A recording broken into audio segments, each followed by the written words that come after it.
dong ya. seputar pelaporan dari GF seperti apa? GF siapa bro? ATG soal ATG terkait ATG Bang. ATG. Jadi kalau ATG kemarin ya saya baru bertelepon sama penyidiknya. Hari ini memang mereka lagi melakukan penyitaan di Malang ya. Ada beberapa aset yang tidak bergerak disita untuk dilakukan penyitaan, berharap nanti sebagai barang bukti yang akan disampaikan ke kejaksaan. Itu pertama.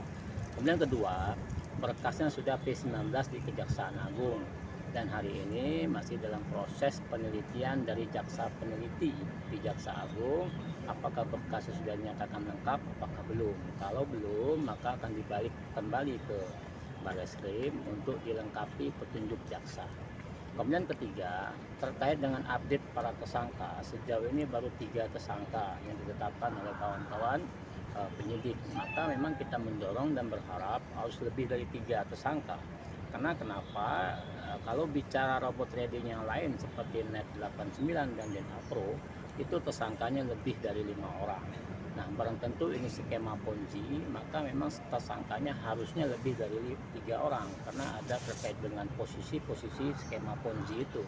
Katakanlah seperti leader, kemudian seperti founder, kemudian seperti exchanger yang menampung uang, kemudian seperti CEO. Nah, orang-orang ini belum tersentuh oleh hukum, maka ini menjadi perhatian publik kenapa ini tidak diproses hukum. Maka itu PR yang pertama harus dikelirkan oleh kawan-kawan penyidik, bukan hanya untuk melakukan penyitaan beberapa aset saja, tapi juga melakukan penahanan dan penangkapan oleh para pelaku-pelaku yang lain. Gitu. Terkait diduga ada beberapa public figure di sini. Tersangka siapa aja, Bang? Tersangka ya CEO-nya si Wahyu Kenzo ya, Wahyu Kenzo, kemudian Bayu Akar. Nah, ada satunya saya lupa, ada 3 tersangka yang ditetapkan di Barreskrim dan juga di Polres Malang. Nah, namun terkait dengan beberapa orang nama yang kita sampaikan ke Barreskrim pada awal-awal melakukan pelaporan polisi, yang kita meminta kepada penyidik untuk menelusuri tindak pidana pencucian uangnya, karena diduga kuat skema Ponzi ini kan merupakan kegiatan yang menampilkan terkait dengan flexing sebuah kemewahan dan melibatkan beberapa public figure dan juga pejabat publik yang sudah tersebar di beberapa media tentang tahun 2001 hingga tahun 2022. Nah, maka dari itu nama-nama sudah kita sampaikan dan penyidik juga sudah menyampaikan akan segera dikualifikasi terkait dengan nama-nama public figure yang disampaikan.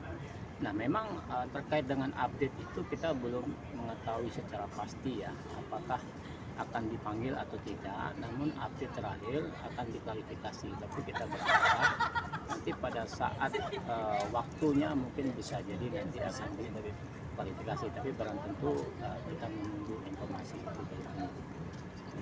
Untuk Gus Miftah sendiri, Bang sudah ada update-nya? Ya, kalau Dan Gus Miftah dan kawan-kawan? kawan-kawan public figure yang lain, memang kita update dari penyidik belum ya terkait dengan kapan akan dipanggil, kemudian seperti apa. Jadi belum tentu kita dari awal-awal kan sudah menyampaikan kita meminta kepada public figure itu untuk membantu para korban supaya peristiwa hukum pidana ini terang benderang. Karena bagaimanapun juga harus ditelusuri terkait dengan peristiwa pidananya. Karena bukan hanya terkait dengan para pelakunya, tapi modus dari pelaku itu harus diungkap. Maka kalau ditanya seperti apa public figure, kita masih menunggu ya, menunggu dari kawan-kawan penyidik apakah memungkinkan untuk diklarifikasi ataukah tidak. Tapi kita dari awal sudah meminta kepada kawan-kawan public figure untuk membantu para korban untuk menerangkan atau mengklarifikasikan masalah ini supaya peristiwa pidana ini bisa terungkap. Gitu. Tapi sejauh ini dari pihak Gus Miftah beberapa bulan yang lalu memberikan press conference itu menolak, artinya tidak mengakui Ya, adanya penerimaan dana alias pencucian uang itu sendiri. ya memang terkait dengan mengakui atau tidak mengakui itu persoalan lain ya. Itu nanti kawan-kawan penyidik lah. Kan kami sudah menyampaikan kepada kawan-kawan penyidik terkait dengan konstruksi Ponzi yang diduga ada CPPU-nya, maka harapannya kan itu harus ditelusuri. Nah, sampai hari ini memang update dari penyidik itu belum sampai ke arah sana. Maka memang penting untuk diklarifikasi ke bagian humas Barreskrim ya, untuk mengklirkan apakah memungkinkan dipanggil atau tidak.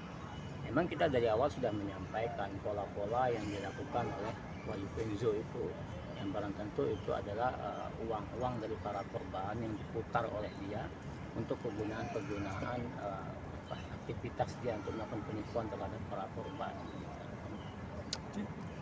Bang, terkait laporan Reja Patin, Bang, udah sampai mana, Bang?